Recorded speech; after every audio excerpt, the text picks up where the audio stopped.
بسم اللہ الرحمن الرحیم۔ محترم ناظرین، ام المومنین حضرت خدیجہ الکبریٰ رضی اللہ تعالیٰ عنہ کی نماز جنازہ کیوں نہیں پڑھائی گئی؟ حضرت خدیجہ الکبریٰ رضی اللہ تعالیٰ عنہ کے وفات کے دن رمضان ہونے کے باوجود کسی نے روزہ کیوں نہیں رکھا تھا؟ حضرت خدیجہ رضی اللہ تعالیٰ عنہ کی وفات کے سال کو عام الحزن کیوں کہا جاتا ہے؟ یہی ہماری آج کی ویڈیو کا موضوع ہوگا۔ مگر ویڈیو میں آگے بڑھنے سے پہلے آپ سب سے گزارش ہے کہ اگر آپ ہمارے چینل پہ نئے ہیں تو چینل کو لازمی سبسکرائب کر لیجئے گا تاکہ ہماری آنے والی نئی ویڈیو کا نوٹیفیکیشن آپ تک سب سے پہلے پہنچتا رہے۔ حضرت خدیجہ رضی اللہ تعالیٰ عنہ وہ پہلی خاتون تھیں جنہیں قرآن مجید کی روح سے سب سے پہلے ام المومنین ہونے کا شرف حاصل ہے۔ اس کے علاوہ ذاتی طور پر قرآن شریف میں آپ کے احسار و قربانی کا تذکرہ ہے۔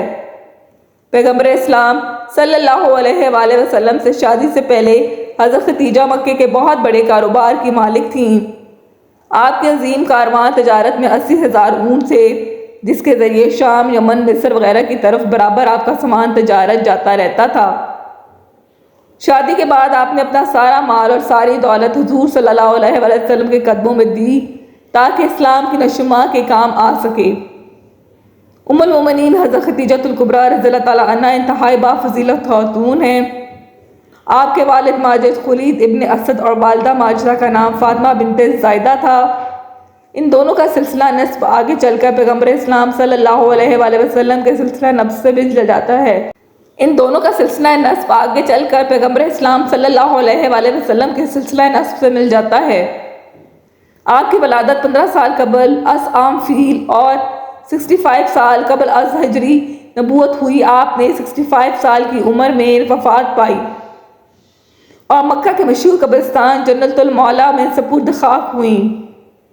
حضرت ابو ہریرہ رضی اللہ عنہ بیان کرتے ہیں کہ حضور اکرم صلی اللہ علیہ وسلم کی بارگاہ میں حضرت جبرائیل علیہ السلام آ کر عرض گزار ہوئے، یا رسول اللہ صلی اللہ علیہ وسلم، یہ خدیجہ ہیں جو ایک برتن لے کر آ رہی ہیں جس میں سالن اور کھانے پینے کی چیزیں ہیں۔ جب یہ آپ کے پاس آئیں تو انہیں ان کے رب کا اور میرا سلام کہیے اور انہیں جنت میں موتیوں کے محل کی بشارت دے دیجیے جس میں نہ کوئی شور ہوگا اور نہ کوئی تکلیف ہوگی۔ حضرت علی رضی اللہ تعالیٰ سے روایت ہے کہ حضور اکرم صلی اللہ علیہ وسلم نے فرمایا، اپنے زمانے کی سب سے بہترین عورت مریم ہے اور اسی طرح اپنے زمانے کی سب سے بہترین عورت خدیجہ ہیں۔ اسی طرح حضرت عبداللہ بن عباس رضی اللہ عنہ فرماتے ہیں کہ ایک دفعہ حضور نبی کریم صلی اللہ علیہ وسلم نے زمین پر 4 خطوط کھینچے اور دریافت فرمایا، تم جانتے ہو کہ یہ کیا ہے؟ صحابہ کرام رضوان اللہ علیہ اجمعین نے عرض کیا، اللہ اور اس کا رسول ہی بہتر جانتے ہیں۔ آپ صلی اللہ علیہ وسلم نے فرمایا کہ یہ جنت کی بہترین عورتیں ہیں جو کہ حضرت خدیجہ بنت خلید، حضرت فاطمہ بنت محمد، آسیہ بنت مزاحم زوجہ فرعون اور حضرت مریم بنت عمران ہیں۔ 10 رمضان المبارک ام المومنین حضرت خدیجہ الکبریٰ رضی اللہ تعالیٰ عنہ کا یوم وفات ہے۔ حضرت خدیجہ رضی اللہ تعالیٰ عنہ حضور صلی اللہ علیہ وآلہ وسلم کی پہلی زوجہ محترمہ تھیں۔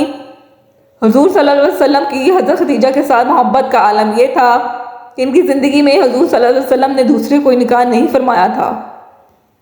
حضور صلی اللہ علیہ وسلم حضرت خدیجہ رضی اللہ تعالیٰ عنہ کے بارے میں فرماتے ہیں کہ ان سے بہتر مجھے کوئی بیوی نہیں ملی، کیونکہ انہوں نے ایمان لا کر اس وقت میرا ساتھ دیا جب کفار نے مجھ پر ظلم و ستم کی حد کر رکھی تھی۔ انہوں نے اس وقت میری مدد کی جب دوسروں نے مجھے اس سے محروم کر رکھا تھا۔ اس کے علاوہ ان سے مجھے اللہ نے اولاد کی نعمت سے سرفراز فرمایا۔ حضرت خدیجہ رضی اللہ تعالیٰ عنہ کے ساتھ حضور صلی اللہ علیہ وسلم کے بے پناہ محبت تھی، لیکن کیا آپ کے علم میں ہے کہ حضرت خدیجہ رضی اللہ تعالیٰ کی نماز جنازہ نہیں پڑھائی؟ کیونکہ اس وقت نماز جنازہ سمیت 5 وقت کی نماز فرض ہی نہیں تھی۔ بالکل اسی طرح رمضان کا مہینہ ہونے کے باوجود کوئی فرد روزے سے بھی نہ تھا، کیونکہ اس وقت روزے بھی فرض نہیں ہوئے تھے۔ اسی سال رسول اللہ صلی اللہ علیہ وسلم کے محبوب چچا ابو طالب بھی اس دنیا سے پردہ فرما ہو گئے اور 2 عظیم صدموں نے حضور صلی اللہ علیہ وسلم کو بہت مغموم کر دیا۔ اسی لیے اس سال کو عام الحزن یعنی غم کا سال کہا جاتا ہے۔ حضرت خدیجہ رضی اللہ تعالیٰ کی وفات مدینہ کی ہجرت اور نماز فرض ہونے سے قبل ہی اسی سال ہوئی جب حضرت ابو طالب کی وفات ہوئی۔ روایات کے مطابق انہیں جنت میں موتیوں سے تیار کردہ گھر ملے گا۔ حضرت محمد صلی اللہ علیہ وسلم خود ان کی قبر میں اترے اور اپنی سب سے بڑی غم گسار کو دائمی اجل کے سپرد کیا۔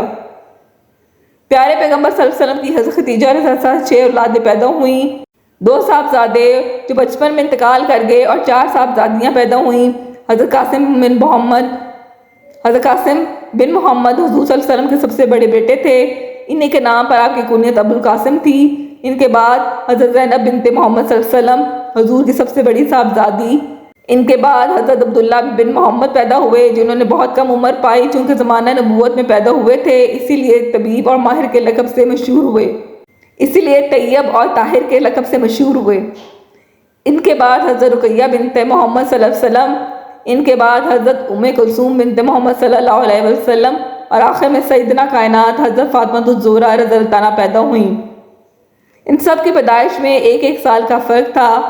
حضرت خدیجہ رضی اللہ عنہا اپنی اولاد کو بہت چاہتی تھیں، چونکہ آپ مالی لحاظ سے بہت مستقیم تھیں، اس لیے اقبا کی لونڈی سلمہ کو بچوں کی پرورش میں مقرر کیا تھا۔ وہ ان کو کھلاتی اور دودھ پلاتی تھی۔ اللہ پاک سے دعا ہے کہ وہ ان کی قبر پر کروڑوں رحمتوں کا نزول فرمائے۔